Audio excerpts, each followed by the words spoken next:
बिस्मिल्लाहिर्रहमानिर्रहीम। अस्सलाम वालेकुम। आज मैंने बनाई है चना दाल और पालक ढाबा स्टाइल में। बहुत ही मज़ेदार और टेस्टी ये बन के तैयार हुई है और इसको बनाना बहुत आसान है। सबसे पहले मैंने पालक को बारीक बारीक कट कर लिया था और इसकी डंडल जो है अलग करके इसके पत्ते जो हैं इस तरह से मैंने कट किए, आप देख सकते हैं। अच्छे से इसको खुले पानी से वॉश किया और पानी मैंने देखें एक डेगची में 2 से 3 लीटर पानी लिया और इसको मैंने बॉयल कर लिया था।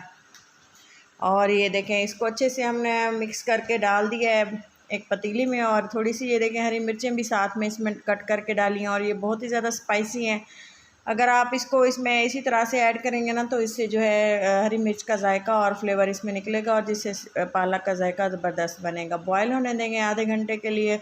और यहाँ जो है हम चना दाल बॉयल कर लेंगे। इसके लिए मैंने दाल को भिगो के रखा हुआ था और इसमें मैंने पानी लिया है, नमक और इसमें थोड़ा सा ज़ीरा और ये डाले हैं लौंग, एक दालचीनी का पीस।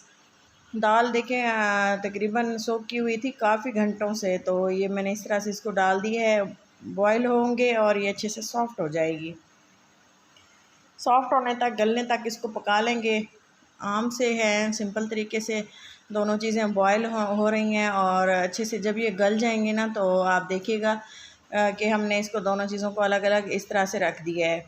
ये देखिए ये बिल्कुल ही गल चुकी है, आप देख सकते हैं। मैशर की मदद से थोड़ा सा इसको मैश कर दिया और दाल भी ये देखें कितनी ही सॉफ्ट गल चुकी है।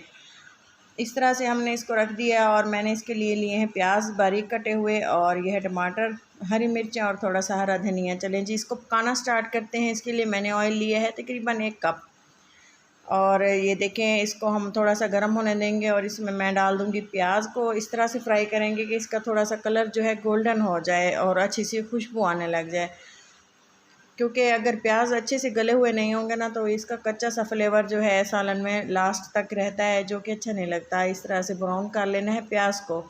और ये देखें प्याज कितने खूबसूरत और ब्राउन हो चुके हैं। अब हम इसकी ग्रेवी तैयार करते हैं और इसके लिए मैंने थोड़ा सा लहसुन बारीक कट करके डाला है। आप चाहें तो इसको पीस के डाल सकते हैं, चॉप करके डालें, आपकी मर्ज़ी है। और इस तरह से मैंने इसको ऐड कर दिया। आप अदरक डालना चाहें वो भी आपकी मर्ज़ी है, लेकिन अदरक मेरे पास अवेलेबल नहीं था। थोड़ा सा ज़ीरा डाला है और इसकी भी अच्छी सी खुशबू लहसुन के साथ आने देंगे। और इसके बाद हम इसमें डाल देंगे जो हमारे पास एक बड़े साइज़ का जो टमाटर था वो मैंने काट के इस तरह से रखा हुआ था, वो डाल दिया है। अच्छे से इसको मिक्स करके अच्छी तरह से इसको पका लेंगे और टमाटर जब तक के सॉफ़्ट नहीं हो जाते तब तक हमने इसमें कोई भी मसाले मज़ीद ऐड नहीं करने। चलें जी आप देख सकते हैं किस तरह से ग्रेवी इसकी तैयार हुई है और टमाटर जो हैं थोड़े से सॉफ़्ट होना स्टार्ट हो चुके हैं। आप चाहें तो जब आप टमाटरों को भून लें उसमें थोड़ा सा पानी डाल दें, इस तरह से ग्रेवी बन जाएगी। आप देखें इससे जो है टमाटर अच्छे से गलते हैं और जब ये अच्छे से गलेंगे ना फिर एक तरह से इसमें हम मसाले डाल देंगे। और ये है देखें हरा धनिया, सूखा धनिया 1 चम्मच और ये है थोड़ा सा गरम मसाला मिक्स, हल्दी, लाल मिर्चें और नमक। गरम मसाला जो है मैंने पीस के रखा हुआ है। काफ़ी सारे मसाले थे, ड्राई रोस्ट किया था और उनको थोड़ा सा मैंने पका के तो एक ही मसाला तैयार किया हुआ है जो मैं डाल देती हूँ और बहुत ही इजी हो जाता है इसको बनाना। अगर आप मेरे चैनल पर ये रेसिपी देखना चाहते हैं मसाले की तो मैंने ये भी ऐड की हुई है। गरम मसाला, स्पेशल गरम मसाला की रेसिपी मेरे चैनल पर मौजूद है, आप जाके देख सकते हैं। तो ये देखें ग्रेवी तैयार होने के बाद मसाला जो है अच्छे से भुन चुका है और ग्रेवी तैयार हो चुकी है। मैंने इसमें चना दाल जो बॉयल करके रखी हुई थी वो डाल दी है। आप देख सकते हैं कि कितनी ही माशाल्लाह से सॉफ़्ट है, फूली फूली सी है और इतनी ही नरम है और ये इतना ही इसका ज़बरदस्त सा टेस्ट है। इसको भूनने का मकसद ये होता है कि इसकी अगर हम भूनेंगे ना घी में तो ये अच्छा सा फ्लेवर लेके आती है और वो ज़बरदस्त सा कच्चापन सा इसका ख़त्म हो जाता है। इसको भून लेने के बाद मैंने इसमें डाल दी है पालक, ये देखें बॉयल हुई हुई है और अच्छे से इसको मैश कर लिया है। थोड़ा सा दरदरा रखा है, ज़्यादा इसको जो है पेस्ट इसका नहीं बनाया। आप चाहें तो पेस्ट बना सकते हैं, लेकिन इसी तरह से आप इसको इजीली डाल सकते हैं। पेस्ट बनाने में अक्सर लोगों को मुश्किल पेश आती है, वो कहते हैं कि इस तरह से हम कैसे डालें। मैंने मैशर की मदद से थोड़ा सा इसको प्रेस कर दिया था। आप इसको दोहरी डंडे में भी कूट के डाल सकते हैं।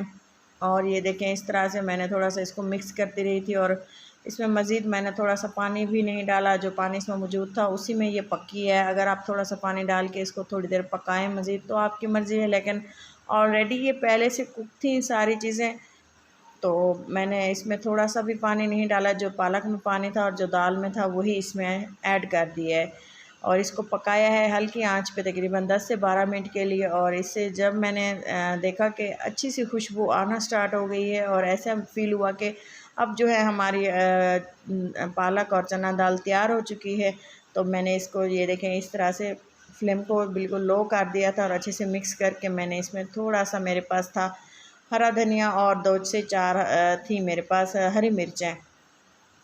हरी मिर्चों को मैंने सेंटर से कट लगा लिया था ताकि इसका जो फ्लेवर है वो बिल्कुल ही ज़बरदस्त आए। आप देख सकते हैं कट लगी हुई हैं और थोड़ा सा हरा धनिया था वो भी मैंने आपके सामने इस तरह से कट करके थोड़ा सा डाल दिया है। बहुत ही अच्छा सा फ्लेवर और ज़बरदस्त सा फ्लेवर बना था इस पालक चना दाल का ढाबा स्टाइल में। और इसका जो मेन मसाला की रेसिपी है वो आप मेरे चैनल पर जाके ज़रूर देखिएगा। और आप चाहें तो इसमें सिंपल गरम मसाला डाल के भी आप इसको बना सकते हैं। मौसम है इस तरह का चेंज हो रहा है, तो इस तरह की मज़े की चीज़ें बना के खाने का बहुत दिल करता है। आप भी बनाएं, अपना और अपनों का बहुत सारा ख्याल रखें, दुआ में याद रखें। और अच्छी सी वीडियो अगर अच्छी लग रही हो तो इसको ज़रूर चैनल को सब्सक्राइब करते जाएं और वीडियो को लाइक कर दें ताकि मेरी हर आने वाली वीडियो आपको टाइम से मिल सके।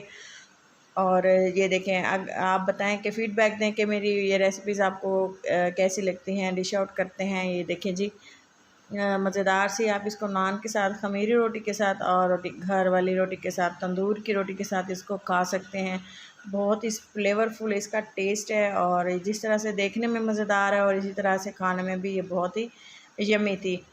तो चलें जी, इसी तरह करते हैं वीडियो का अख्ताम। तो मिलते हैं किसी अच्छी सी नेक्स्ट वीडियो के साथ। तब तक के लिए आप मेरे चैनल पे विज़िट करें और अच्छी वीडियोस मैंने अपलोड की हुई हैं। मज़ीद भी अच्छी वीडियोस डालेंगे और इस तरह से ताकि मज़ीद हम मेहनत करें, फ़ीडबैक दें, मज़ीद मेहनत करने की हिम्मत बढ़े। अपना और अपनों का बहुत सारा ख्याल रखें। अल्लाह हाफ़िज़।